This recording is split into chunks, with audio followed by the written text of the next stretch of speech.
Welcome to the Penny Bloom Podcast. Ain't another place that has got more bombast. Romp past your mom, dad's listening to Tomcats. Talking everything that make you sad. We don't want that. We're here to make you smile. Put your mind at ease. Peace, love, and bloom, and always praise Keanu Reeves. This what we about. This some weeding now. We'll talk until we can't no more, and then we peacing out. Alright, let's go. Penny Bloom Podcast. It's the Penny Bloom Podcast. Penny Bloom Podcast. It's the Penny Bloom Podcast. Penny Bloom Podcast. Penny Bloom Podcast. Hello, everybody, and welcome in to the Penny Bloom Podcast. Today, we continue Winter is Blooming, a Game of Thrones rewatch podcast by us, the Penny Bloom Podcast. Today, we're looking Season 5, Episode 6, Unbowed, Unbent, Unbroken, written by Brian Cogman, the Cogman, and directed by Jeremy Podeswa. I am Colton Robertson. I'm joined by Joseph George. What's up, homie? Oh, what up, what up? Always a pleasure to be here. Oh, and is it always a pleasure to have you. We got another pretty good one on our hands. One that gets tough to watch there at the end, but nonetheless a pretty solid episode of Thrones. How you feeling about it on the other side here? Yeah, at least they did save it till the very end. You know, Yeah, it's a cliffhanger, sort of. It is the very end, so you don't have to like watch a little bit more afterwards. But everything other than that, I thought was really great. Like, I mean, we got some really good performances. Like, I'm a sucker for the Arya and House of Black and White storyline, and this is kind of where it starts to really take off. And you good is not ready to be. No. There was always some mystery behind it, but now you're like, okay, what the fuck is going on there? Like you know, is it called the Hall of Faces? Is that what they I'm pretty call it? sure. Yeah, it felt right. But yeah, like whenever that storyline just starts taking off, I'm really interested in Arya, and then I don't know, everywhere else we checked in was like, I felt like the pacing of the episode was actually just done very well. Like, just kind of going back and forth. Like, at first it felt like we weren't going to get very many locations at all. Like, I don't know, it felt like we were just sticking with. We were going back and forth between Braavos and was it Jorah and Flavor's Tyrion? Bay? It was Jorah and Tyrion, right? Mm-hmm. We went back and forth with them for like 15 minutes out of the 50-minute episode at the beginning.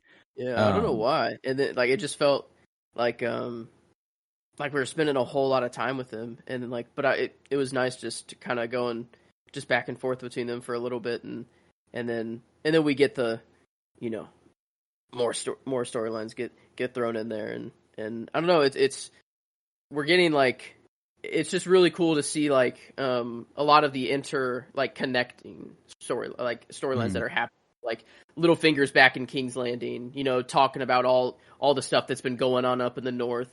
Right. Jaime and Bronn finally arrive in Dorne, so that's pretty cool to see them all the way down there. And sadly, Sansa and Ramsay, you know, that's a sad interconnecting at all link there. But yeah, I don't know. I thought this one was pretty good. Obviously, near the end there, a little tough to watch. Tough, but it's a good one, and it's full of great performances, full of great characters. So if you're ready, we can take it location by location, starting in Braavos. Oh yeah, let's do it. All right, so we begin the episode with Arya continuing her training with the Faceless Men. You know, she's cleaning a corpse methodically, which is then taken away by two men, and Arya is certainly curious about what is going on the other side of the door through which the corpus is taken, but she knows her place. She's not going through it or nothing. Even though she wants to. You know, she's about to walk through the door when the waif obstructs her path and latches the door. And Arya wants to know what happens to the body she scrubs clean, but the waif tells her that she will know when the time is right. Frustrated at the lack of answers, Arya demands to play the game of faces, and the waif tells her that Arya has already tried playing the game but failed. And she's like, okay, Arya, who are you? And Arya says, no one. And the waif's like, get back to work, you pussy. You're not ready for this shit. You ain't about that life. And Arya's like, fine, who the fuck are you? What are you doing? Why are you here? And then if she wasn't playing the Game of Faces, this would have been the funniest exposition dump of all time, where the waif tells her the story about how she was the only daughter of a widowed lord who remarried, producing another daughter, her stepmother, who was in order to secure her own daughter's future, tried to poison her. It left her father widowed once more. And the waif found out about this and sought out the help of the Faceless Men to exact revenge. And the waif, Arya, like, kind of smiles. She's like, oh, dope, we're not so different. I could have a friend here. And then the waif goes, did you believe me? Was that a truth or a lie? And Arya, like, I don't know, Arya was, like, about to cry. Like almost. She was like, oh my god. Like, holy shit. Like, wow. Macy Williams gets my performance for the episode. Oh, that's she is nice. so fucking good here, dude. Just this whole interaction with the waif is really, it's built on the back of this interaction that she got the performance for me. Because she just dominates with the facial acting here. And like, we've seen her get emotional, but I feel like she's really honing her craft as far as like intensity. Like whenever she's like, who are you? Why are you here? Like she's getting into it. You can feel the struggle she's been going through in her voice and stuff, and I think that's really impressive. But when Arya doesn't respond, embarrassed that she bought the waif's story, the waif tells her to get back to work, hinting to Arya that to pass the Game of Faces, Arya must be able to lie convincingly and also discern a lie easily. But later, when Arya is asleep, we get another interaction that furthered my choice for her as the performance. Yeah. Jaqen comes to test Arya once more, wherein this time when he asks Arya who she is, Arya tells him how she came to join the Faceless Men, trying to slip a few lies in there. I'm the youngest daughter of the Lord of Winterfell. He loved me. He cared for me. And you think Jaqen just knows Arya so well in her story that he knows whenever she's lying about it? Or do you think like he just has that ability to know whenever a lie, like they just know? I think they're just incredible lie detectors. Like I think that they have the ability to tell when someone is lying, even when they don't do anything to really change the way they're talking. Damn. That's because crazy. Like Daredevil, like hearing their heartbeat. I don't know, that type shit. But no, I don't know. It is really fascinating, and I think it's just part of the mysticism of them. Is because I think Arya kind of gains this ability. She does kind of. I don't know. They never really go into what it is, but I don't think it's just knowing people really well. Yeah, maybe it's just if you can lie so well yourself, when someone else is. Like if you're a master, and like apparently all of them there are. That's what they train in, Right? Yeah, they're just the best liars in the world. Yeah. Damn. Yeah, that's. I don't know that. I'm glad Arya's getting some recognition. Oh, dude, she was awesome, and like the whole interaction here where. She's like, I was kidnapped by an outlaw named Polliver, and he smacks her, and she's like, the Hound, and I hated him, smacks her. I hated him, smacks her. What are you doing? I hated him, and he's like, you're lying to yourself, and you're lying to everyone around you. You did not hate that man, and that's one of those moments that's like oddly heartwarming. You're like, ah. She kind of loved the Hound, but then whenever Jaqen wouldn't have known that. No, so he's just wow. That is kind of crazy that they're just lie detectors as well as masterful assassins that can kill anyone. It has something to do with the faces. Obviously, like reading someone's face. Some little twitch, some little thing, because they have to know people's faces. Obviously. Okay. Because that's their whole bag. But It is really interesting. I love, and the line delivery that Arya, like Macy Williams, really earned it for me is when she's like, "I'm done playing this game," and she like yells at him. She's like, "Fuck this shit." I was like, "Oh yeah, she's taking it. She's taking it." But before he leaves, he tells her that she is not lying to only him, but to herself as well. And later on, we see Arya with scrubbing the floor, sweeping around, and a grieving father brings his sickly daughter, Gita, the 10-year-old, to the House of Black and White. He explains to Arya that he's been to every healer in Bravos, spent every penny he had. And he tells her that his daughter is suffering and needs to find peace. He just wants it to end.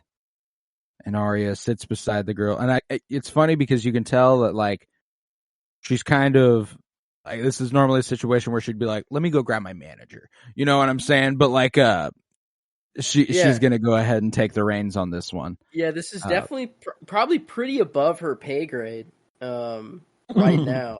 And, like, I don't know, I expected, because Jaqen's kind of watching, like, in the corner over there. And I kind of expected him to be like, yo, like, what are you doing? You know, like, I guess, I don't know. I don't know. This was very, I guess, was this a test to see if she's cool? I think so. Like, I think this action she takes is what proves to Jaqen that he can take her to the Hall of Faces and go, you're ready to be someone else if you're not ready to be no one. You know, like, I think this is kind of like we're going in the right direction, so you're ready for a little bit more. But Arya sits beside the girl, tells her a short, semi-false story about how she was sick too, but her father brought her here, and when she drank from the temple's well, she was healed. And that's the part whenever she slips in a truth in the middle of a big lie, whenever she was like, my father who loved me and would have done anything for me. You know, like, she slides that in there, and you're like, yeah, maybe it's to become no one, you just have to be so good at becoming someone else that you're everyone, so that you can be no one. It's a step on the journey. But yeah, like, is Jaqen is that the lesson that is taught? You know, there that if you're everyone, you are no one. Yeah, like, is that like you're told at first that you have to become no one, so you try to be. I don't know. I'm trying to think. That's a good take. I've never really considered the philosophy of it. Yeah, like Jaqen's saying, like, well, if you're not ready to become no one, then you're ready to become someone else. Is that like an outlier thing, like that Arya is the only one that's been told that, or is that something that's kind of told to all of them whenever they come through? I imagine I kind of take it to be a step on the journey to becoming a faceless man. You know, it's because he doesn't straight up give her a different face or anything. Starting soon, he sends her out in her normal look, and she's just selling oysters, clams, and cockles, and she's got to lie to the people about who she is, and she's got to become someone else. You know, it's not because he says, like, he's like, are you ready to give up your face and everything? He's like, nah. So, like, I don't know, I was thinking before Jaqen goes on like a killing mission, does he just have like a bag with like a couple faces in it and like disguises? Or is it like Jaqen, like, in that temple, like they're in that like thing and they can like access them from anywhere if they're like in that thing, you know, like it's not just for display purposes or like storage. It's more of like a ritual type thing, you know, where it's like, I don't know. And like in Arya, that's why she needed to carry around like a literal bag of like, or whatever. Yeah, no, that's interesting. Because that was the only example I recall. But I think there's reason to believe from what we've seen that Jaqen Hagar's face, as Arya knows it, is not Jaqen's face. So I think there's a chance that he just rocks a bunch of faces and kind of just takes them off as need be. Takes one off, there's another there too. And I think we get a sequence like that before long. I can't remember when it is, but he just keeps going? He just keeps taking faces off. Dang. That's so cool. Oh my god. Yeah, I don't know. It's like it's these unanswered mysteries that are just awesome to me. Like in this show, that like honestly, I probably wouldn't want to know the answers to. Like it's better to just be left up in the air, Right. and just never know. I should have these conversations about it where you will never know, unless there's some sort of ancillary material where George R.R. Martin confirms the physics of the Hall of Faces and stuff. And George R.R. Martin, he starts releasing textbooks on science and magic in the Game of Thrones universe. He starts his own citadel. And he's gonna. I wouldn't put it past him. I think he could. I think he might pull the trigger on that before he releases another fucking book in the actual saga. But no, I don't know. I think he won't write another Game of Thrones thing until that book comes out the day he dies. I don't know. I'm confident. It's not coming out, dude. It is. I'm not. If I don't know, I'm getting it out of my head so that if it does come early, I'm like, oh, good, like great. We're getting it while he's alive, and like we'll get it and everything. But I'm fully preparing for it either to not come out or it to be like, all right, I'm dead. Here. Released. Yeah. Mm-hmm. Oh yeah. Yeah, no, I could absolutely see that. But nevertheless, Arya feeds the sickly girl the poisoned water from the well, and the water gives the peace of death to her. And Arya, having successfully proven that she can lie, is brought to the Hall of Faces with Jock and Hagar. The little march down there with like a bunch of people who you like never see walking past every once in a while, and you're like, who the fuck is already down here? You know what I'm saying? Like, yeah. They just chilling down here? They never come up to the surface? It's just Jock and Waif and Arya in this hoe, Like, who are these motherfuckers who just bool in the bowels of the House of Black and White? Well, I guess they are kind of busy. They are cleaning bodies, cutting them up, Yeah. like, I mean, it's probably a full-time factory job there, That's probably true. At some points, like, people, they literally just have people coming in wanting to die. Like, that's an all-day, everyday sort of thing. And, yeah, maybe, like, they just rotate. Like, I don't know, maybe Jockin, like, it's just... maybe Jockin's all these guys. Of the day, like, you're the boss, or what, I don't know. Like, you just... Yeah, because if they're truly no one... Yeah. Any of them can take on the persona of Jock and Hagar, that's... It's just who wakes up first, puts on the face, and is like, haha, fuckers, I'm the boss today, Yeah. Or whatever. Pussies. It's like, get to scrubbing bodies and the House of Black up. and White's actually super chill. It's like, they're all just like, just intimidate, like, you gotta figure out who's who every day, so like, that's why they're so good at lying, you just never know who's who. Early bird gets the face. Mm-hmm, exactly. Yeah. They're all just like one mind at that point. I don't know. That's just. But I don't know. See, they're so cool. Like, I don't know how people don't like this storyline. This storyline's I love it, man. Cool, and even cooler about the house, the Hall of Faces here, is that it is like, except for the very, very tippy top of the screen, it's entirely practical. They built that? They built this place. So like everything except like to a certain height, they didn't build up that far, but they created like over 300 molds of faces and put them into different little cubbies in this structure they'd created. That'd be a weird. I don't know. I'd kind of rather this be a CGI, like all right. CGI Well, that's the thing is that like it looks so. Yeah. If this was CGI, if it was visual effects, it would look fucking perfect. It would be seamless. Like they did such a good job here. I swear, I saw Michelle Fairley? Is that her name? Catelyn. I swear I saw her face on one of these. It's like one of the first kind of faces you see, I think, like on a side wall. I was looking for faces I knew. I couldn't see any though. It like I don't know. Maybe I'm tripping.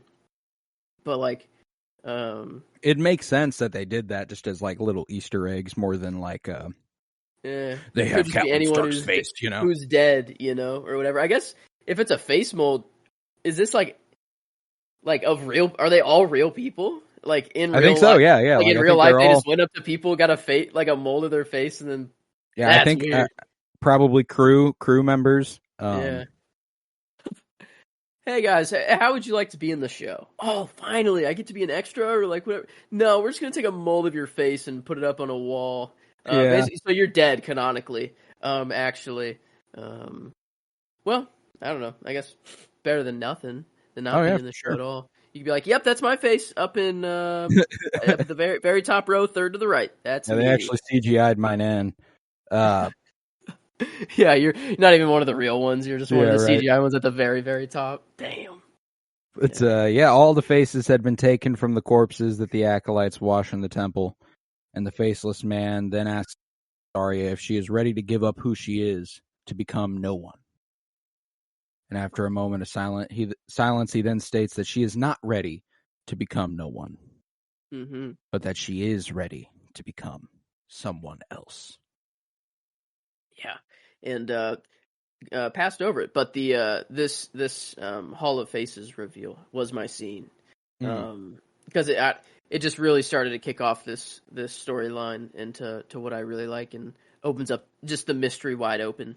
And I don't know, I love Jack and Hagar. He's just one of the coolest characters I think in the show, just most intriguing, most unique characters there is. Oh, okay. And yeah, I don't know.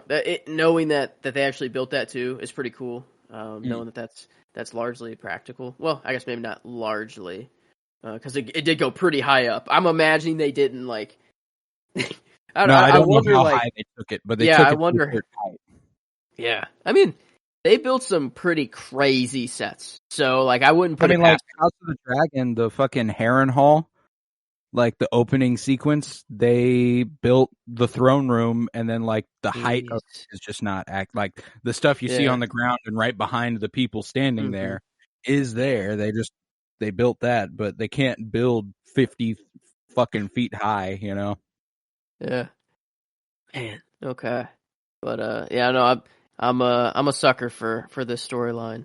So I had to give it some nod in some way, and this is I don't know, I thought it was just the music too. It's always so mysterious and so like eerie. I love the House of Black and White like themes. It's just the soundtrack that plays during any of those scenes. Old. So yeah. All right. Is that it for over in Bravos? You know it to be true. Yes, it is. We're heading to Slaver's Bay next. And we start here on the western side of Slaver's Bay. Tyrion and Jorah are still making their way to Meereen on the far opposite eastern side of the region. So they've got a ways to go. They've got a trek ahead of them. Oh yeah. And they're going on foot too, so that's nothing easy. And after losing their boat, passing through the Smoking Sea and the ruins of Old Valyria, this shit is not going to get any easier. And Tyrion's quite annoyed. You know, they didn't find any villages to steal a boat or supplies from, as Jorah had hoped. So they're slowly walking and only have berries and roots to eat. He's like, I cannot live on berries and roots. And Jorah's like, I can, so good luck. Jorah had a kind of a lot of cool lines this episode. I almost don't went know. with Ian Glenn. With Ian Glenn for the performance. He does. I have a line from him. Good. I do have a line. I don't know, because I needed to have like these. It's two characters that I wouldn't expect to play well off each other, but like I love this interaction between these two. Major worlds colliding storyline here with Jorah and Tyrion. You know, like the goody, like I guess, like Jorah, you know, he's got some past stuff that you don't really like about him, but like he's an honorable guy. He's a good dude now. Yeah, a good dude. Then you have Tyrion, who's just kind of like, you know, he's good, but just kind of the polar opposite of Jorah. And just seeing them go head to head is awesome. And I don't know, I think like I almost went with the later on, a little bit later with the pirates as my scene. That's for it, but I got a line in there, so. So do I. I got a line from that scene as well, but I love whenever he's like, "Why were you in Volantis?" and Tyrion's like, dude, did you just think to ask me? Did it never occur to you to ask me why I was in a whorehouse halfway across the world yet?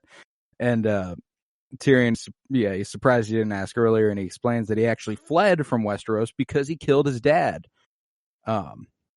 He says he did it because his father tried to have him executed for a crime he didn't commit. And then he found his father having sex with the woman he loved.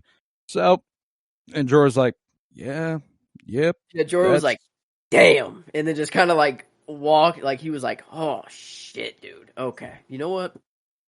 All right. Like, yeah. No, that like, yeah, you earned that, rough. You got there. And I can't blame you one bit, but Tyrion then says that despite how miserable Jorah is now, at least he can say that he had a good father.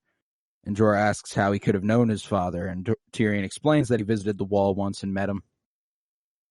He was a great leader who seemed to genuinely care about all of his men, a rare thing in the world. And he says, how does the Night's Watch put it? We shall not see his like again. And Jorah just kind of like this was the moment where I almost went with Ian Glenn, obviously. Yeah. He was like, wait, what do you mean by that? Like, hold on. And Tyrion be like, oh, fuck. I'm talking in the sorry, past tense, man. like, yeah, what's going on? And yeah, that, like... He's like, I only know what I heard. He was on an expedition beyond the Wall. There was a mutiny, and he was murdered by his own men. So it was pretty fucking terrible, Jorah, actually. Yeah.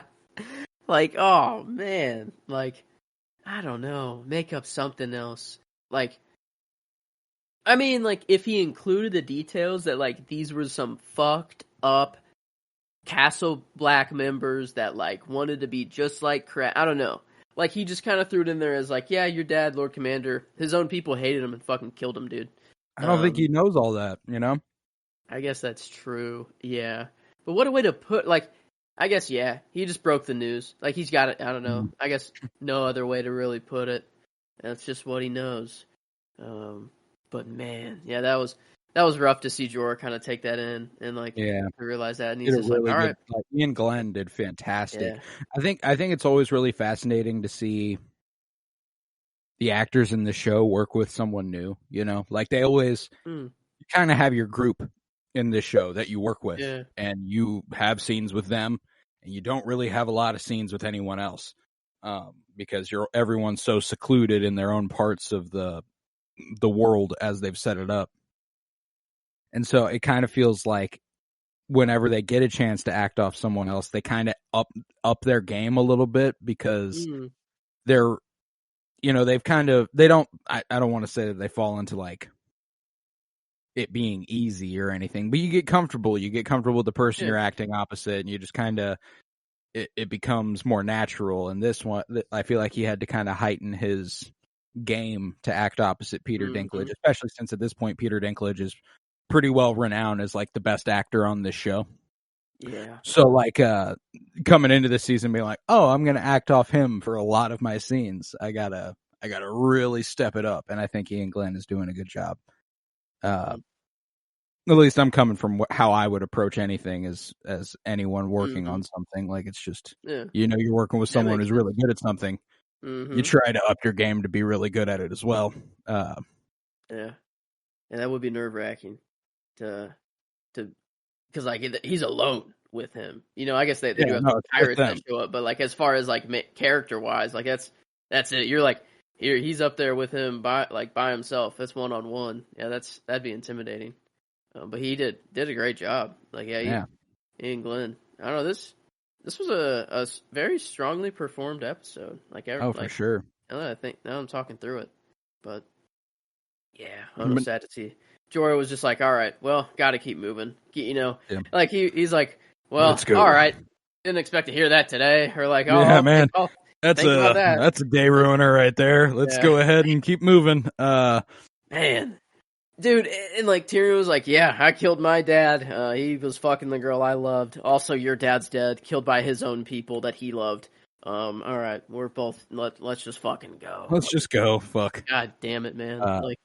Yeah. But as they walk, Tyrion asks why Jorah would support Daenerys Targaryen and how she would be better than any other rulers, or why Westeros would even support her, given that her father was the Mad King.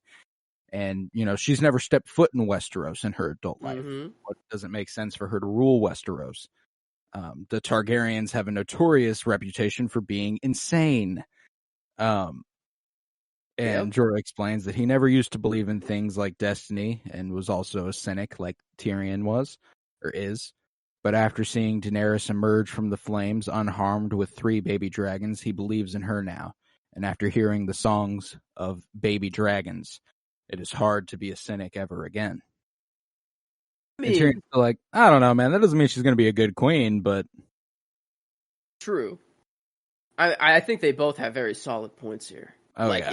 If you saw what Jorah saw, you'd be like, oh yeah, you follow her to the end of the fucking like, world, man. Holy shit! You know, if he didn't have this like sexual attraction towards her and like want to just be with whatever, Right. like I think just regardless, like you see that happen. Dragons are thought to be gone. They're just stories by now, and. If she just walked into the fire, like if dragons weren't even born there, and she just like walked out of Khal Drogo's like little thing, people would be like, "What the fuck?" Like, holy shit, what the fuck's going on there? This chick crazy. Yeah, but I don't know, Tyrion. Like, I love how I don't know. He was kind of like not really a fourth wall break, but kind of like let's just run through it. If Daenerys, she sails to Westeros. She takes over King's Landing. She, gets everything she wants. She sits on the Iron Throne. Or like he's even like, we go to Daenerys. She kills me. You're reinstated as whatever. Mm-hmm. You become her hand. Blah blah blah. And like he just kind of like just runs down the road. As like I feel like I don't know. At this point in the show, like you're thinking of like who can get the throne, you're just thinking like, who could get it, and like Tyrion's just kind of breaking it down, like, say if Daenerys goes, and you're like, all right, well, maybe Stannis, no, maybe, even Littlefinger, I feel like this episode has like a shot at the throne. Like, I don't know, this is like the first time where I'm like, man, Littlefinger, if the things could have gone well, he might have actually had like a shot at the throne himself. And I don't know, I love the... He positions himself in an insanely good place. It's just that it eventually catches up to him because everyone sees him for the piece of shit he is. Yeah, I guess when Daenerys comes over, there's really no beating her, though, is the thing. Is like, yeah, no, like, at this point, your only concern... It's crazy that no one stands a fucking shot against Daenerys in your mind. Like... Mm-hmm. No. It's like, oh, who could be the king until Daenerys gets here? Like Daenerys will be the ruler. And it's kind of funny to hear Tyrion ask these sorts of questions where he's like, and then what? It's like, what do you mean, and then what? That's the show. That's all we want. Like, That's true. Yeah. I guess, like, who wants to see the rule? No one. No. We just want to see the fight to get there. Yeah, that's true. Yeah, it is just... Like, if we just got this season, Daenerys was like, fuck it. I'm just going to sail across. Let's do it. I can do it. I'm just going to take it over. She goes, she wins, because she has 3 dragons. We'd be like, oh. Okay. No, and that would suck. That's the other thing, is that, like, narratively, there's a balance there where you have to put it off for a certain amount of time. You have to give it this big anticipatory sort of build-up. And then you got to execute on it. Thing too. She could win right now, probably. Probably she could win right now. As time goes on, her dragons are just getting bigger. Oh, and yeah. So it's like it's just and her army is getting bigger as well. So it's like she only gets more and more likely to her army grows like by more than twice its size right now by the end of season 6. She gets the Dothraki back. Yeah. She the Dothraki across the sea. Not just like a Dothraki horde. It is all of them, isn't it? The entirety of the Dothraki follow her. God. Oh my god. She wiped out the Dothraki by sending them to the front lines to the fucking Night King. Dang, I didn't think about that. She committed mass genocide to the Dothraki people. Literally brought them out of their homes, completely to a different continent, and then just added them to the army of the dead. That's insane. Wow. There's a lot of them there whenever she is up above King's Landing when she's ruling. Oh, that's true. I guess all of them didn't die. No, but a lot of them did. A lot of motherfuckers did. That's true. Yeah. And it wasn't But, it wasn't her goal to have them out. Yeah, no. I don't want like I'm not out here. You got to do what you got to do when you're fighting the army of the dead. You That's know, true. you got to send somebody out there, and who better to try and fight on the front lines against the army of the dead than the Dothraki? Like I mean, they're logically, probably the those are the craziest best motherfuckers. motherfuckers out there. They're who you first Yeah, send because I mean they don't wait back and let the fight come to them. They go and fucking fight. You know, like that's and they'll scream and just war cry and more battle as they're doing it. Yeah. Oh my god, I'd be done. I would just be like, all right, I'm accepting my death. If I saw that army coming towards me, I'm like, the ground. all right, yep. You know what? Maybe take someone else's dead body, slide it over the top of me, and just be like, maybe no one will see me. Yeah, my time has come. Yeah, it's been good. Nah, man, this is another wonderful scene though, as spotting a slaver ship in the distance. Jorah pulls Tyrion to the ground, and unfortunately, they'd already been spotted, and the slavers emerge from the trees behind them and take them captive. The lead slaver, Malco, it appears, intends to return them back to their destination in Volantis. And Tyrion, however, manages to successfully persuade him that Jorah is one of the most skilled fighters in Westeros, and he, they're like, we'll get the dwarf's cock, you can kill him. Dwarf's cocks are said to be magic.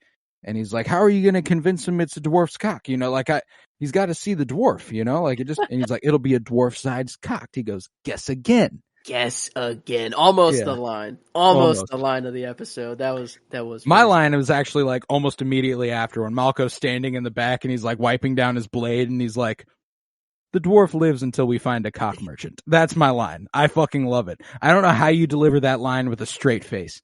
Wow. Until we find a cock merchant. Is that a profession? Is that a singular? Is there a merchant that only deals in selling penises? And a dwarf's cock is like a rabbit's foot, it's like a good luck. Wow. Essos has got it going on over there. I don't feel like that's a Westeros. I don't feel like that's going on. No, I feel like this is Associan, if you will. But I don't know.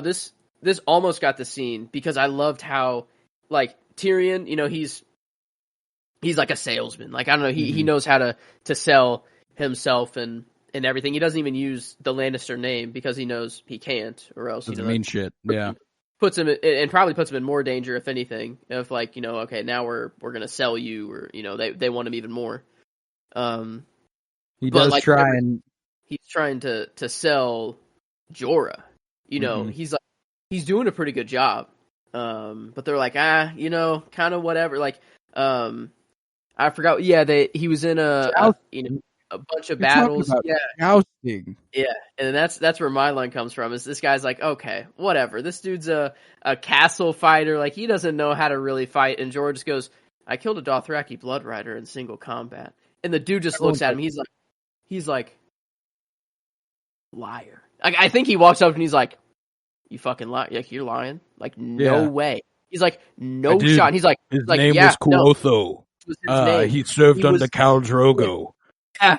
And he drops every bar and he goes, holy shit. He's like, you really are that dude? Like, okay. He says, Jorah goes, put a sword in my hand and take me to the fighting pits. I will show you my worth.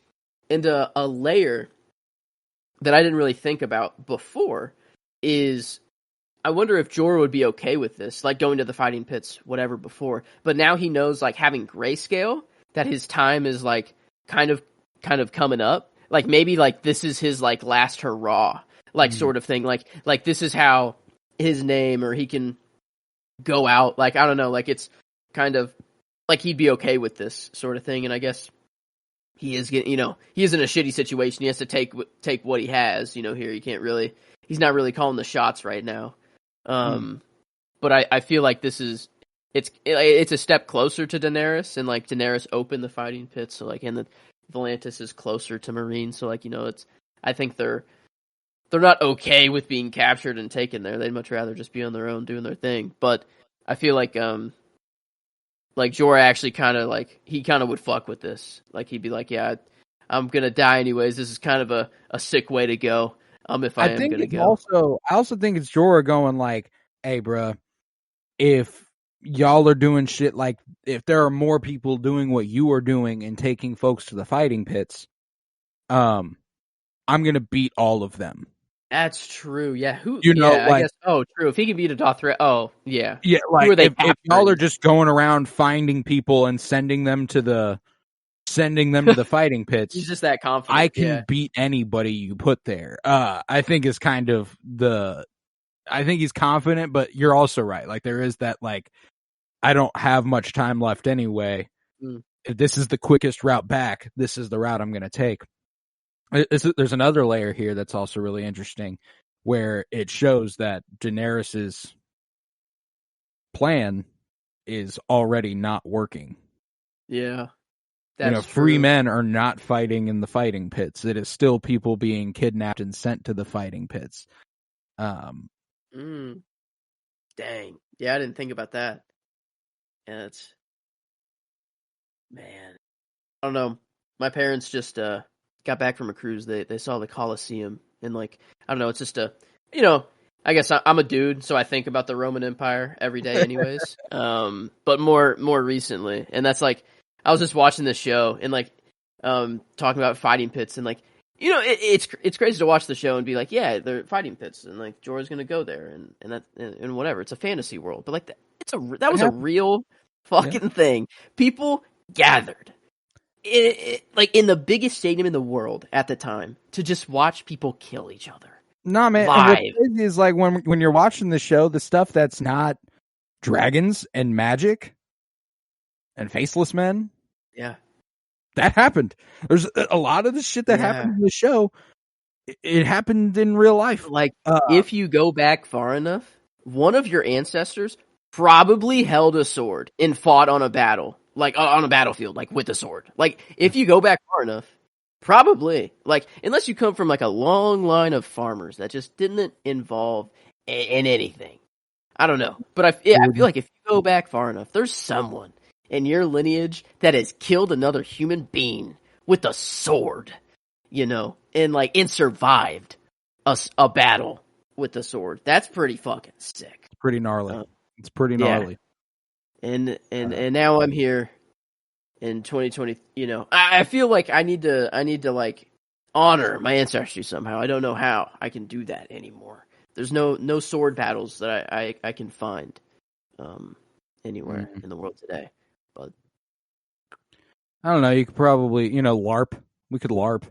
That's true. That could be fun. Yeah. Yeah, it's the closest thing we got nowadays. Great ancestors, this is for you. You're using foam swords, just ting, ting, ting, ting, ting, ting, ting. Man, it's one like goddamn to know you're about to go in a battle where you could get stabbed through with just I don't know. That's a whole different thing. Mm-mm. Like I would much rather just get shot with a gun. I don't know. I feel like that just be. I don't know, quicker. Knives and swords. No. No. I don't want to get shot either.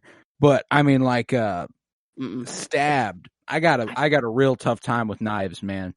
Like that's. I got some scar tissue, and every now and then it feels like I'm getting stabbed, and and they just say that's like not even close to what it really feels like. No, so if that's like a 2 out of 10, oh my god. Yeah, I'm good. I'd rather just not know ever. That feels like. Yeah, no, fuck no.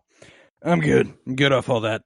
But let's go talk about some more stabbing. We're in the Water Gardens now, where Bronn and Jaime approach said Water Gardens wearing Martell disguises from the soldiers they killed, and Bronn wonders what Jaime will do once they get inside and find Myrcella, to which Jaime replies that he likes to improvise. And Bronn's like, well, that explains the golden hand.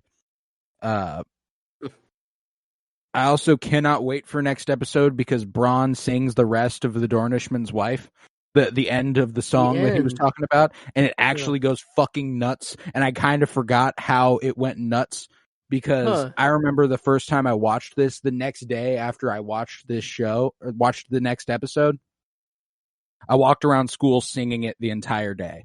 Really? I walked around Oh, school I singing don't The remember. Dornishman's Wife because I mean, also Jerome Flynn can kind of like sing a little bit, which makes it nice, Mhm. but just goes Yeah, nuts. I can't wait for that. That's a yeah. highlight in next episode. The Dornishman's Wife Ah, song gets completed. I don't remember that. I'll be ready for it. But I don't know. Yeah. I thought it was just funny, like when they're riding up on their horses and like, oh yeah, I guess they didn't have radio back then. They just had to do, they had to entertain themselves on some long ass horse rides somehow. Sing some songs, tell Mhm. some tales. But all the while, Ilaria Sand and the Sand Snakes are already inside the gardens, and Ilaria sends them to abduct Marcella, telling them to do it for Oberyn. Unbowed, unbent, unbroken. The words of House Martell. And Marcella herself is out enjoying another stroll with her betrothed, Trystane, and Trystane's father, Prince Doran, and his bodyguard, Areo Hota, watch from above.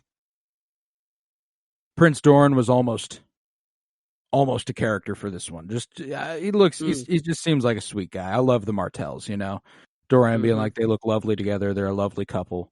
They don't realize how dangerous it is, a Lannister and a Martell. We must protect them. And he's like, you haven't had to use your long axe in a while. Do you remember how to use it? He's like, oh, yeah, I do. Oh, yeah, Yes, I do. Yeah, I feel like they threw in a line here to kind of like slot him in on the power rankings in the Game of Thrones universe. Whenever he comes up with Jaime, he's like, it would have been a good fight, before. If you had both of your hands. So this dude's he's up there, I guess, There's also trying to remember what his like title is for the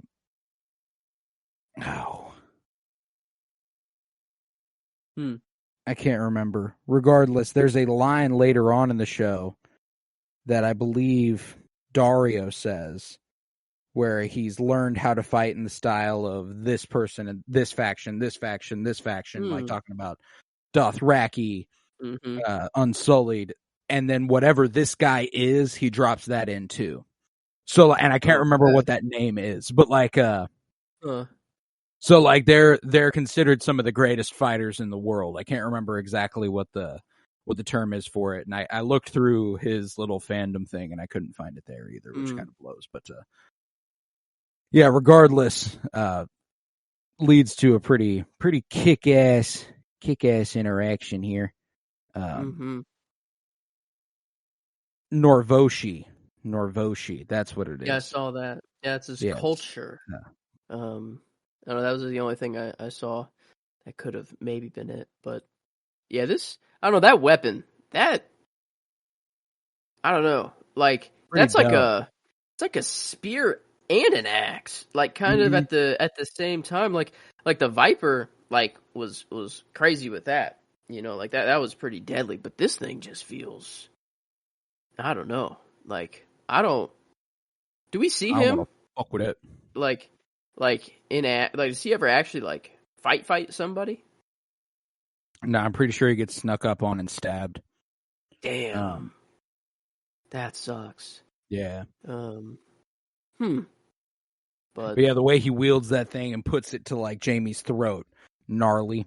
But yeah, Jaime and Bronn infiltrate the water gardens and soon come upon Marcella kissing Trystane.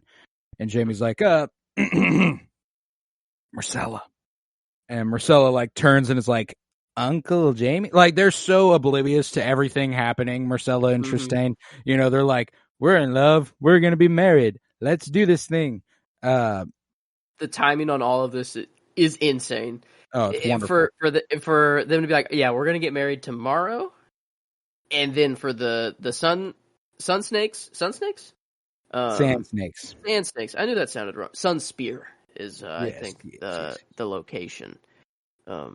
But yeah, the Sand Snakes also going out and wanting. It was just their goal to capture Marcella. I believe so. I think they intended to kill her maybe too. Just straight up, right then and there. Just no, I think they were going to take her, but I don't know. I don't know how long she would have lived after that taking. Okay. Yeah. And then Jaime and Bronn arriving in Dorne perfectly. Oh yeah, this time. like when Jaime reaches out and grabs Myrcella's hand, and then the whip wraps around his arm. That was gnarly. Yeah, Loved that. That's pretty cool. Yeah, Trystane is ready to draw his sword, and Bronn quickly knocks him the fuck out. Don't do anything stupid. Yeah, he's like, that was something stupid. Yeah, he's like, yeah, yep. Yeah, I mean, dude just decked him too. Bronn just, man, that poor kid. Yeah, Bronn's like, you do not know who you're fucking with, man. Do not do anything. Does something. Kind of had like a fucked around and needle, found out too. I don't know. Did he have just like? Was this? I remember like it kind of like just being like a, like just like, was it an actual sword? It felt like a kind of like needle, like Arya's sword. I'm like, I don't know. My head if I'm remembering it right, but yeah, maybe not. No, yeah, it's got. Well, kinda. No, yeah, it is pretty much just kind of like a little bit bigger than needle, but not quite. Interesting. But Obara orders Nym to break away from Bronn and take Myrcella prisoner, but as Nym tries to pull her away, they are cut off by Areo and Prince Doran's guards, who surround them and force them all to drop their weapons. Jaime, Bronn, Ellaria, and the Sand Snakes are all taken into custody. And thus, that concludes the story there. And we only have a couple locations left. We're going to head to King's Landing and then Winterfell thereafter. But in the meantime, it is almost time for my favorite scene in King's Landing. We'll start here, though. Peter Baelish arrives in King's Landing and is on his way to meet Cersei when he is confronted by Brother Lancel and some of the Sparrows. And Lancel warns Baelish that they have purged King's Landing of its corrupt ways, and the new King's Landing will not tolerate his prostitution business. And Baelish is like, all right, buddy. Jesus. Okay, I'm out of it for a little, and everybody gets delusions of grandeur. You know, he went full Han Solo over here. But I forgot what he said. Something about like, we both have something, but mine are just more entertaining. Yeah. What that line was, I don't know, something like that. Like, we both have our. I don't know. I forgot what he said. I can't remember either. But regardless, we then get to my favorite scene, where Cersei is meeting with Peter and continues to deny her involvement in Loras Tyrell's arrest by the Faith Militant. And Peter is not fooled and warns that House Tyrell will not tolerate this insult. And Cersei claims that she is insulted, since Sir Loras, who was promised to her, prefers the company of men. And Peter drops a little line that's like, oh yeah, strange thing. The people that one chooses to be with, huh? And Cersei's like, yeah. Like, I love Lena Headey and Aidan Gillen going head to head here. That's why I picked it, because I wanted to go with both of them for performance, and was like, I'll just pick this for my scene, because just them going toe to toe here with him being like, oh yeah, strange thing, the people we choose to be with, huh? How about it, Cersei? What's up with it? No, I gave Cersei the character for this episode, because she's really feeling like a queen. Like, she's stepping into her queen shit now. Like, she's making moves, and like, I love how she's always like, oh well I'll go talk to the king. Yeah, like I'll go talk to him, and I'll see, I'll run it by him. She's still like she's playing her game so perfectly.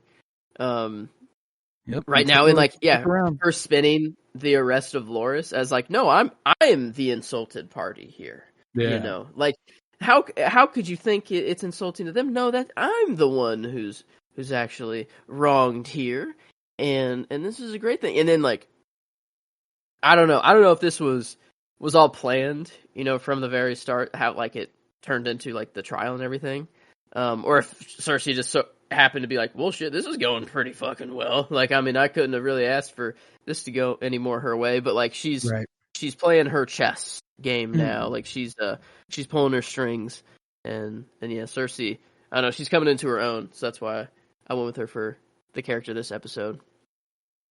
No, I love that. Yeah, and then, after that, Cersei has to clap back him being like, oh, strange thing, who we want to be with, huh? And she's like, yeah, speaking of Lysa Arryn, Yeah. who seemed like such a lovely, wasn't she great? And Peter's like, yeah, she was great. And she's like, we both know that's not fucking true. Yeah. Sorry, you must still be in mourning. My bad, or what? Like, they just both know each other so well, and they're just like throwing. She heard that news, and she was like, well, Littlefinger killed her ass. Yeah. They both just know each other too well at this point. Exactly. They're just throwing shade back and forth. Yeah, this is an awesome scene. I had to go with it, man. And she's like, yeah, but since little Lord of the Vale Robin up there now has a new daddy to listen to, I just want to make sure like, are they gonna fight for the throne when the time comes? And he's like, hey, Robin heeds my advice, and I always counsel loyalty to the throne. And she's like, good. And then Baelish then reveals that Sansa is back in Winterfell, where Roose Bolton has arranged her to marry Ramsay. And Cersei is infuriated by the Boltons' betrayal to add fuel to the fire. Peter adds that marrying the last remaining Stark gives the Boltons a stronger hold over the North than an alliance with a hated southern house. And Baelish counsels patience and suggests letting the Boltons and the Stannis fight each other. And when the victor is still recovering from the battle, step in and defeat him.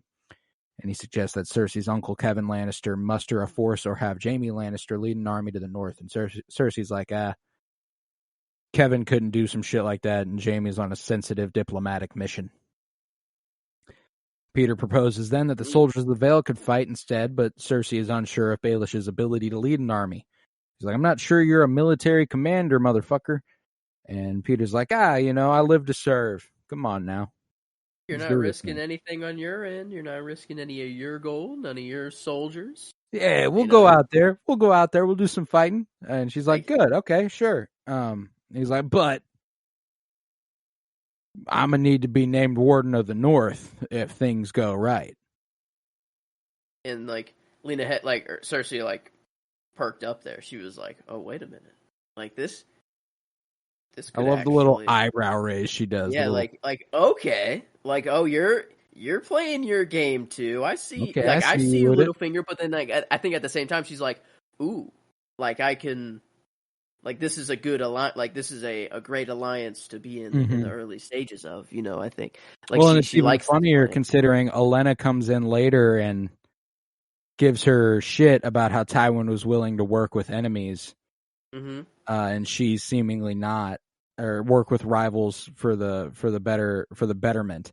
And Cersei is working with rivals for the betterment. She's just so petty against House Tyrell that she'll do anything to take them out anyway. Well, has no rivals according to Cersei. Bar. They're the top. Yeah, there were a lot of only in this unit. It's not a hard line to say outside of the show. At all. You can't say in your normal life, I killed a Dothraki blood rider in single combat, and then people are gonna be like, oh, okay, you're fucking tough as shit. I mean, maybe people actually be like, okay, well, holy fuck, I'm not messing with, this dude killed someone. Nobody can come in my house, and I'm not gonna be like, I'm Colton Robertson of Blue Springs. I'm in my home. You can't scare me. I am Joseph of House George. Yeah. Or Lord George. Or, I don't know. I guess I'm... Yeah, fuck it. I don't know. Yeah, it just doesn't make sense. But there are a lot of bars dropped this episode. There are. That could only be said in this universe. Yeah. I love that. But yeah, interesting that he does say lives to serve here. I don't know, all men must, what is it? Velardo Hyrus, all men must serve. The translation, yeah, all men must serve. And I don't know, it is, there wasn't a real thread line with Arya's storyline or anything like that, with over in Bravos. No. Yeah, Bravos. I don't know, it was just an interesting word choice. For sure. There. I just didn't know if there was some connection to anything else or anything like that, or if he's just playing his game and just talking. I think he's just playing his game, and I think that those are Peter's saying the right thing at the right time. He does not live to Mm-hmm. serve anyone but himself. But nevertheless, Olenna returns to King's Landing after learning of her grandson's arrest, and big difference in her wardrobe compared to earlier seasons, where she used to appear much more reserved. But now that like Marjorie's on the throne and she feels pretty secure and everything, like she's rocking the gold. She's doing shit fine. She's elevated. She's feeling herself. She wants to put off that she can't be touched. And after learning of her grandson's arrest, Olenna tries to talk Cersei into releasing Loras, and Cersei's like, "Hey, again, I did arrest Loras. I had nothing to do with it." And Olenna's like, "Sure." So is it the case that you no longer need our alliance? Do you need our food or our money or our wheat or our grain? Do you need that? Cersei's like, your veiled threats won't work. What veil? Olenna says, like I'm threatening your ass. And Cersei informs Olenna that the High Septon has called for a preliminary hearing to determine whether the charges against Loras have merit, and expresses confidence that Loras will be acquitted. But thereafter, we head to that hearing.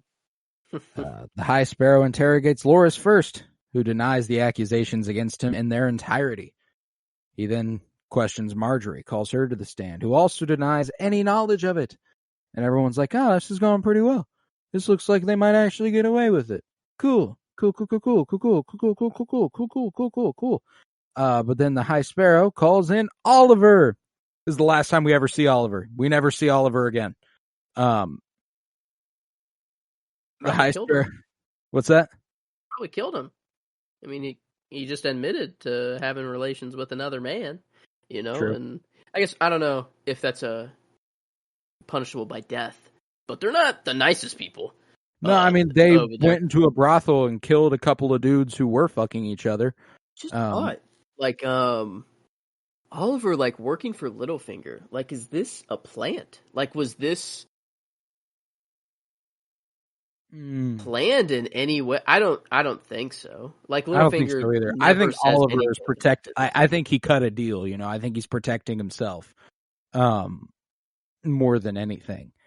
And okay, I don't know. 'Cause whenever he comes out, he was kind of like saying these things very, like he was enjoying it a little bit. He's like, "Can anyone attest to this? Are there any witnesses?" He's like, yeah, there is.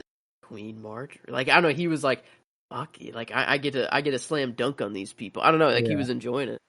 I don't know. I don't think so. I don't think this was planned from the start. That's kind of insane. Yeah, he's like, "Yeah, I was Loras' squire, and on our first day, he brought me back to his chambers, and we had intimate relations." And the High Sparrow's like, "You fucked him," and he's like, "Yes, that's exactly what happened. Are there any witnesses who can attest to this?" Yeah, Marjorie walked in on us once. She didn't seem so surprised at all. Yeah. And to support his testimony, Oliver tells the High Sparrow of a birthmark on Loras's, a higher upper thigh, shaped like Dorne, and the color of wine. And Loras stands up and tries to beat the shit out of him in this moment. Yeah. Damn. That fucking... I also loved Cersei dropping in. "These accusations are horrid. There's no way any of this can be true. This is ridiculous."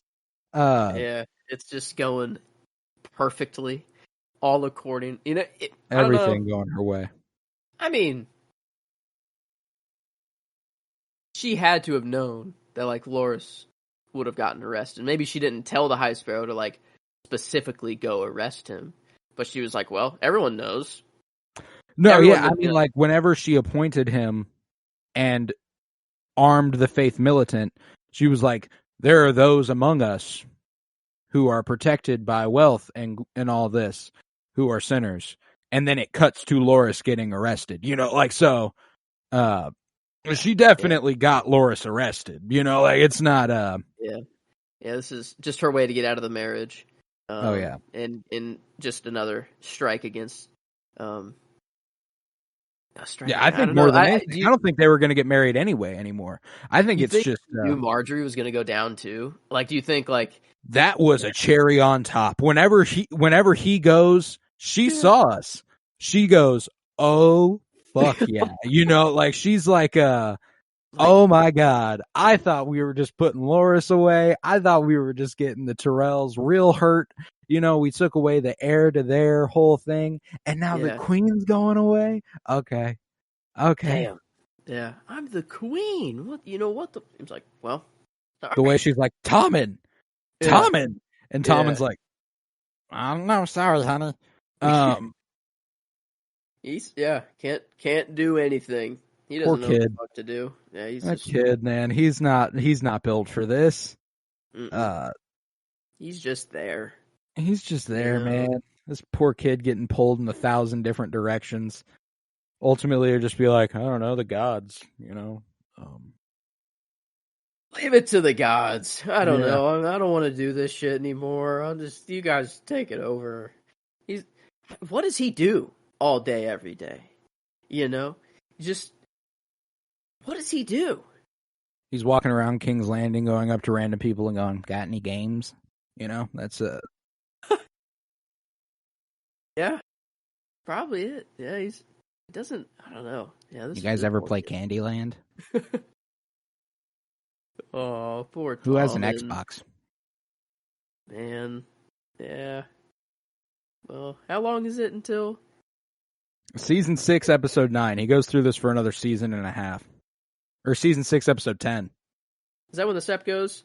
Yeah. And then he did. Okay, that's right. Yeah, it's like one right after the other. He sees it happen. He's like, all right. Yeah, he's watching it burning and out his window and just jumps. Okay. Or falls, rather. Another season of that build up. Man, that's crazy. The High Septon really goes. Really fuck shit up. Yeah. Man, that's nuts. He's on a rise too. He runs King's Landing for the next season and a half. Yeah, that dude, whether he was, scheming on his own, he really just was handed some great situations. Yep. Like he was just right place, right time. Absolutely. Where the fuck did he come from, dude? Like just popped up. Cersei thought she could take advantage of him. She couldn't. Yeah. But we're then in Winterfell, wherein Sansa, my favorite character of the episode, is joined by Miranda in her room. She offers to help Sansa take a bath so she is presentable to Ramsay during the wedding. And while she's washing Sansa's back, Miranda mentions 3 other girls whom Ramsay had been with and how he ultimately victimized them after a while because they bored him. Being like, she got pregnant. That's really boring. She talked a lot. That's boring too. Can't have that. And seeing through her motives, Sansa goes, so how long have you been in love with Ramsay, Miranda? And I was like, yep, it's her. That's my character this week. Love you, Sansa. Yeah. She got my performance. Sophie Turner was too fucking good in a very difficult situation. Yeah, had for to go through quite the range of emotions this episode. Because at first in this bath, she's like kind of worried. She's like, "Oh wait, the others. Like, what do you mean? Like, what do you mean others?" And then like she takes on like this strong kind of persona, having to be like, how long have you been in love with him? Like, I am Sansa Stark. I'm in my home. Like, you can't scare me. Like, but then whenever she leaves the room, she's like, she didn't really like having to do that. Or I don't know, she's shaken, I think she realized that she's about to be in a terrible situation. And Miranda, even though her motives were corrupt, she was telling her something she did need to know, which was that stuff's not going to be good soon, Yeah. I love the difference between like Cersei, whenever she slam dunks someone and is like, yeah, I'm fucking Cersei Lannister. Yeah. You can't scare me. Whenever they leave, she's just like, that's her normal, that's just what she does. That's like, It doesn't faze her at all. But like having to say that, like Sansa having to say this to Miranda was like, kind of like, oh man, I don't know. Like I'm not usually like that. I don't know, like she had this moment like where I don't know, just this kind of reflection moment that it's really nice whenever they just leave the camera on someone. No words are spoken, but just facial acting. And I thought Sophie Turner did an incredible job and having to go through what she did. I don't know. I feel like I give her the nod somewhere, but I feel like she definitely acted her ass off this episode with, I don't know, just every emotion having to go through in these scenes. And was like Miranda like removing the dye from her hair? Like was that the point of that, or like was it just like I don't know, like they kind of like brought some attention to it, like I finally see the color in your hair again or something like that. I don't know. I was just wondering like if there's something I'm missing, or like if there's some, I don't know. I don't think there's any real significance to it besides Sansa returning to naturality, and she's home. She's gonna wear the red hair again. She's gonna, she doesn't need to hide anymore. She's Sansa Stark, and she's marrying. Okay. She only had the dye because she was hiding, and now she's no longer hiding. That's true. Okay. Yeah. But I don't think you missed anything by any means. But later on, when Reek comes to fetch Sansa for the wedding, he's like, "Take my arm, my lady," and she's like, "Yeah, I'm not going to do that." And he's like, "Please take my arm. Ramsay said you're to take my arm." And she's like, "I'm not going to do that." And he's like, "He'll punish me." And she's like, "I really don't give a fuck what he does to you." Okay. You think I care what the fuck he does to you? Like, yep. Damn. Yep. Not good. Not good at all. Then, in front of the Godswood, Reek gives Sansa away to Ramsay, who actually allows Reek to call himself Theon during the ceremony. That's interesting. I think it's just for officiality. Ceremony. Like she kind of he has to be Theon because that's the significance that he holds to her. She doesn't know him as Reek. And kind of Ramsay's doing it just so because it's so fucked up. Like he wants people to know that the person that handed Sansa off was the person that killed her two younger brothers. Like because that's what's the public still. Nobody knows besides the high up Boltons. Yeah. I don't think Sansa even knows yet. Yeah. I think so Sansa, even regardless if she did know, still took over Winterfell. Like I think just doing that to Winterfell just in its own right, like just doing what he did. He killed the Master at Arms, He killed Royce. That's true. Yeah. Someone they grew up around and was always there. His people killed Lewin. There's just there's a lot of stuff there that she grew up around these people, and he weakened Winterfell to the point where the Boltons had the opportunity to do this. Yeah, that's right. Yeah. But regardless, the wedding is officiated by Roose Bolton and attended by many Northern lords. And later, when they retreat to the bedroom, Ramsay first interrogates Sansa about her virginity, then is like, well, all right, this is going to get bad, so let's get to it.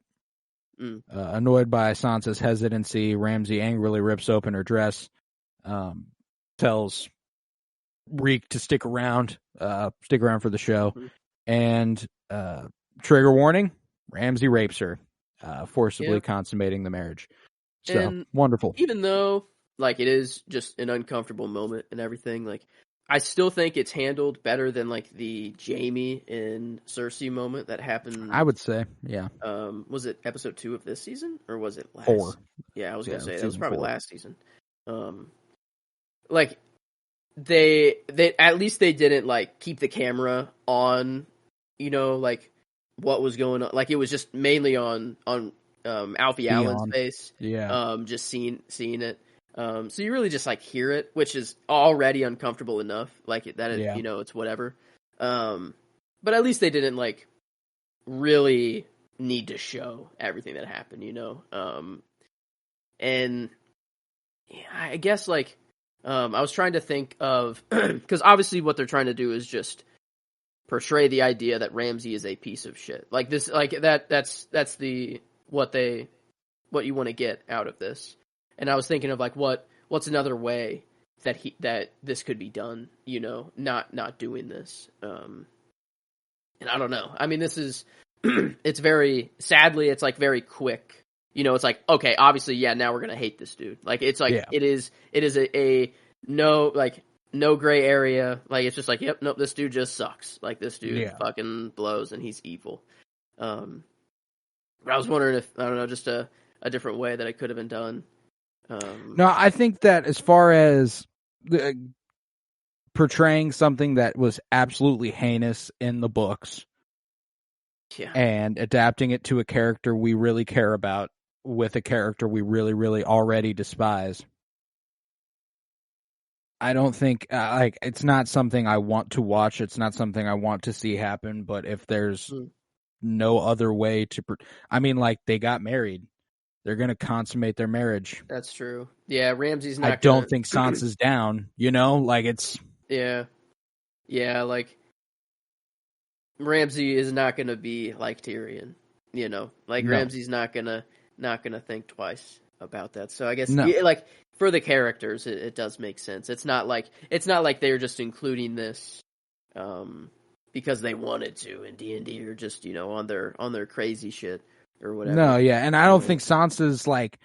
You could also make the argument that Sansa could like claim her agency and like turn the tables on Ramsay and make it her action, not his action.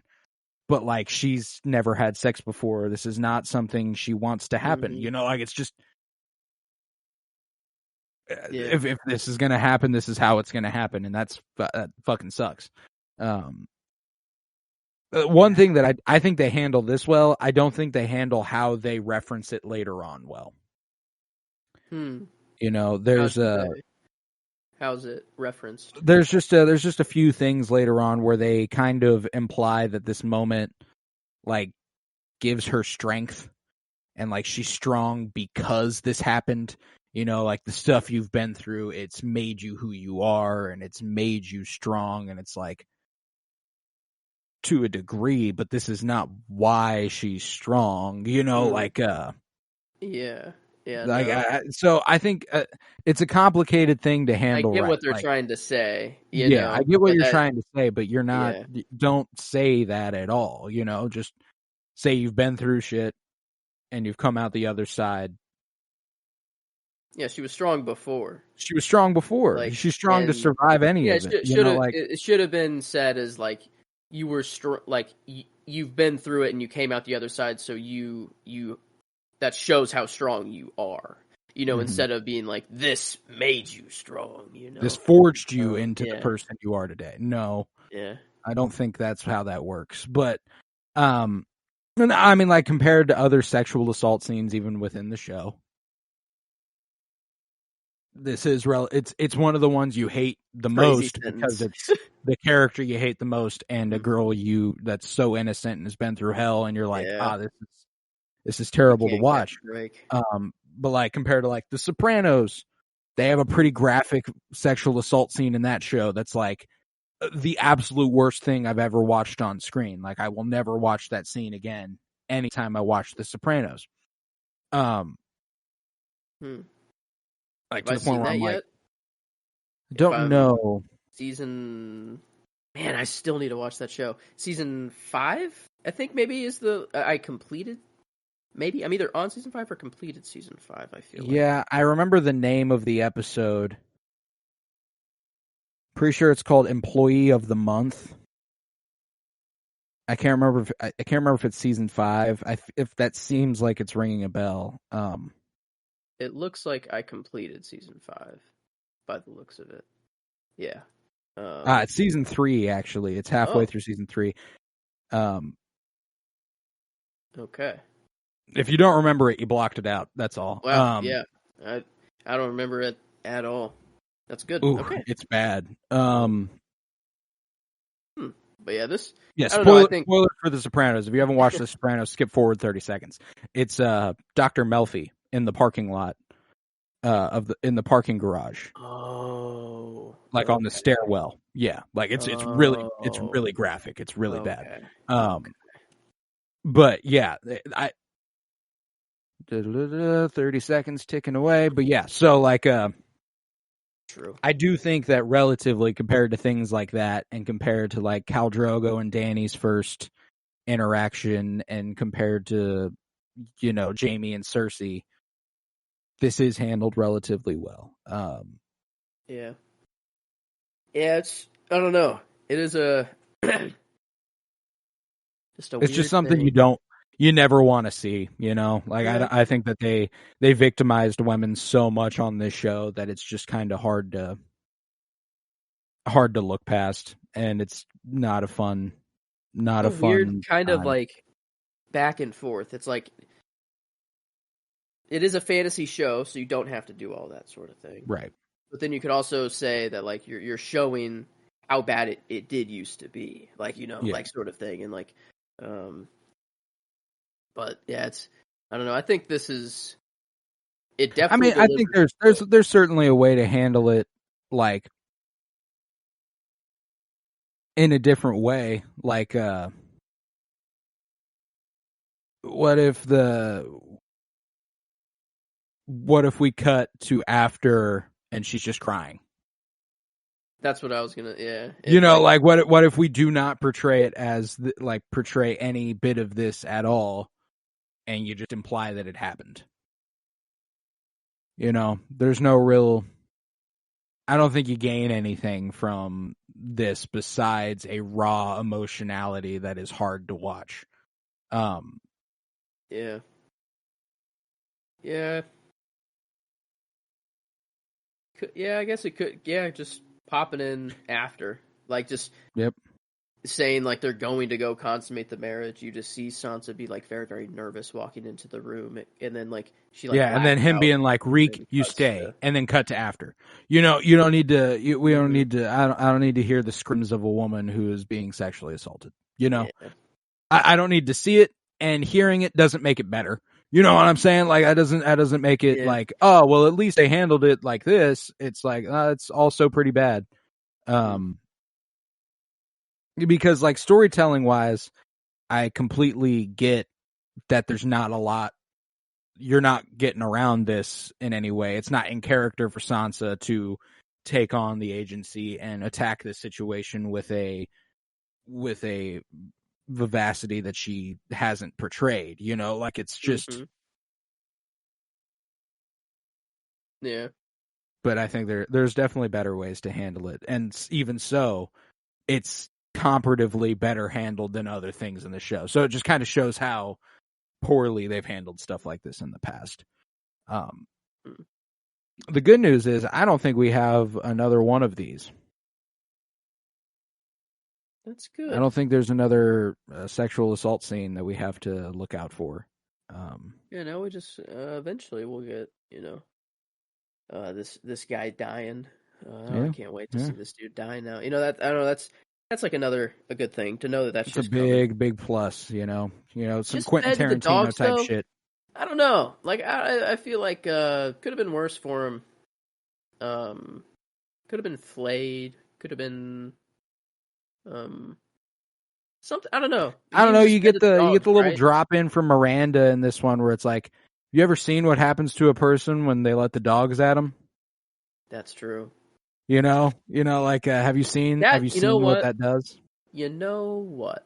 Because That you would don't be die a quick. shitty way to go. Yeah, that would suck. Now thinking about like what would just happen, but like I feel like he should have been tortured, turned into like a Right. reek.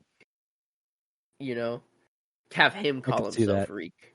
I could see that. Yeah, and then kill him. No, I think that like if that's how Theon had the chance to do something, that's how it would have been handled. But it was Sansa, and Sansa's like, honestly, he's just too dangerous to be kept alive. yeah, just kill this motherfucker, man. He just needs to be gone. Yeah. So I think they handle that correctly later on, but and it's even more fulfilling that Sansa gets to do it. Sick the dogs on him. Yeah, still no Hodors. Does this little 10-year-old girl count? Did Arya kill this 10-year-old girl, or did death kill this 10-year-old girl. She's not someone else yet. If Arya hadn't walked over there, who's to say that this happens? This season has been very dry on the Hodor counter and the Arya kill list. Hodor is not in this season. Zero. So. We have 0 Hodors this entire season. The only thing I have on the Arya kill list is a pigeon in episode 2, where she just slices, a nice little slice, and has a meal. And that's it. That's all we got so far. So I don't even know if I want to add a 10-year-old girl, though. Do I want to add? No, I don't think you need to add Gita. I think that she was going to die no matter what. Yeah. Either Jaqen or the waif was going to come over and do that. Mm-hmm. I think we count it if she is changing the trajectory of someone's life by cutting it short. Yeah. This true. There's an inevitability to this that if she doesn't do it, someone else is going to. And yeah, so no, I would not count Gita. That pigeon though counts. That pigeon planned on flying away that day. Yeah, was not. Got hit with a smooth, just clean strike from Needle. That was nice. But okay, yeah, I feel better about not including Gita. So, let's give this bad boy a rating. This is, IMDb wise, the second lowest rated episode of the entire show. It is. Yeah. What's the other? Season 8, episode 4. The After the Long Night. What's that? What happens? It's when they start to go to King's Landing and one of the dragons gets killed over the water and Missandei dies, and it's just the biggest culprit. Because for the first 3 episodes of season 8, if you'll recall, nobody was really mad at season 8 yet. It was just kind of like, this is interesting. It's a 6-episode season. It's going a little slow. And that's what's funny too, is that at the beginning of season 8, you're not really accusing it of going too fast. Yeah, that's But true. then episode 4 comes around and it's like, like we are zooming through shit to develop this story. And I think that, like, off the top of my head, critically, it probably is the worst episode of the show. But this is I guess right there. I mean, like, if I take out the last scene. Pretty enjoyable episode. That's the other thing, is it's an enjoyable episode, but it's also not like a... I don't think even without it, it'd be by any means my favorite episode of the season or anything. It's just... Yeah, we were on this constant, or like very steady rise every episode this season, and this definitely doesn't feel like the next step up from a 9.75. No. In fact, I don't think I would come close to giving this a 9 either. Yeah, I don't think so. The first 2 episodes, episode 1 we gave an 8.5, and then episode 2 we gave an 8.75. I mean, I think I would give this my least favorite episode of the season. What do we give season 4, episode 3? 8.25.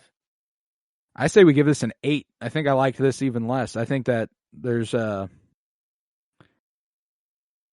think that the other stuff that happens in season 4, episode 3 kind of outweighs the other stuff that happened in this episode. You know what I'm saying?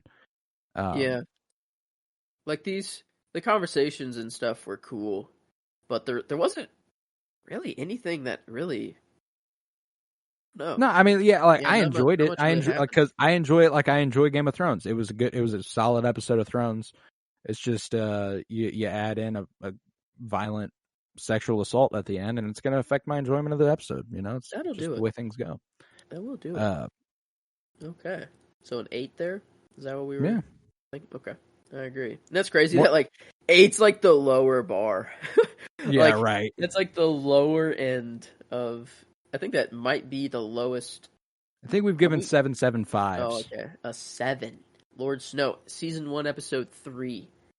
Yeah, that's back when we were trying to not be...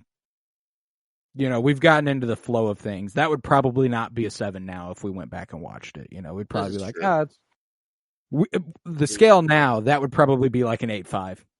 We've given 8, episode 5 of season 4. First of his name, we gave an 8. What happened there? Episode 5 of season 4, first of his name, Tommen? Yeah, I think that was the one where he gets coronated, and we were like, that could have been could have been cooler. Yeah, it was very fast. Hold on. I don't know. Maybe maybe we take this one down a notch. Now that we're talking about it, maybe we just get a little harsh. Maybe we just get a little harsh on this one. Go down to the 7s?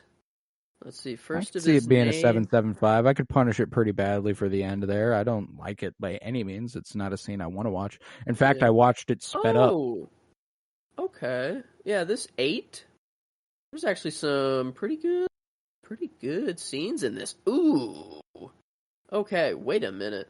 Yeah, this we get. Daenerys makes her decision to stay and rule in Meereen. That's okay. Tommen's crowned the High King. Podrick riding with Brienne and like this long tree path thing. That was really nice. We also get Craster's Keep burning down. We get that at the Night's Watch Beyond the Wall. We get all that at the very end. Ooh, yeah. Then so I'm I don't going know. 7.5, 7.25. I think 7.5. I think is where I'm at because like even though nothing really happened of grand importance, it like Cersei and Littlefinger, their back and forth was amazing.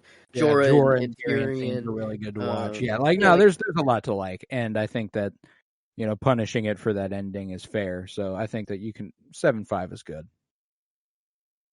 Okay, there we go. Well, now critically, I guess like performances, I don't know. It did kind of feel like people were on another level this episode. Like Maisie Williams really did step into her own. Mm-hmm. England, we were talking about Cersei or Lena Headey always just doing Lena Headey things. I don't know. I think it was pretty good, but like nothing. I don't know. Nothing really meaningful felt like story wise. Like felt. No, like, yeah, I thought it was a good looking thing. episode. I got to give it credit for that. Like it was a pretty episode. I thought that the stuff in the House of Black and White was gorgeous to look at.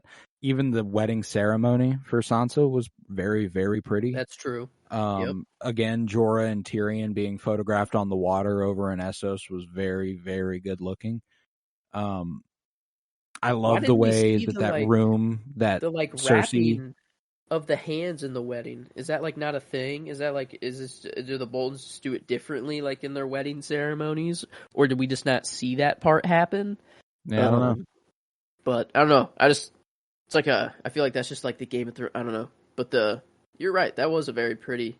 Anything at the Godswood. There's a good chance that that's a religious ceremony, and doing it out of the Godswood is not the same as doing it in the Light of the Seven. Okay. Because that's the old gods, not the new gods. So maybe there is a little bit of something different. Okay. I love the way the room that Cersei and Littlefinger talk in is photographed. I love the little lion on the wall that they always go to and show in full view. I think that's always pretty. So I think it's a good looking episode. I think it's pretty well written. I think Brian Cogman does a really good job with the dialogue in this scene or in this episode. Mm-hmm. It's pretty strong. I don't think it's anything that's like jaw droppingly like, oh my god, that was so fucking good. But it's a solid episode of Thrones. What did we give last episode? 9.5. I would probably go 8.75 based off that. That was episode 4, and episode 1 is what we gave 8.75 this season. Yeah, it kind of feels right. Sort of on the same level as what we've got. Yeah, it's not bad. It's not poorly made. People are acting their asses off, and I don't know. Could have used some more. I don't know what it could have used. Like what moment they could have inserted in here. Yeah, no, I mean, like I think we didn't get any Daenerys. We didn't get any Daenerys. We didn't get any Jon. That's pretty big. To not get both of them in an episode. Yeah, this is our lowest rated episode in over 10 episodes. First of his name was a 73, where this comes to an 83.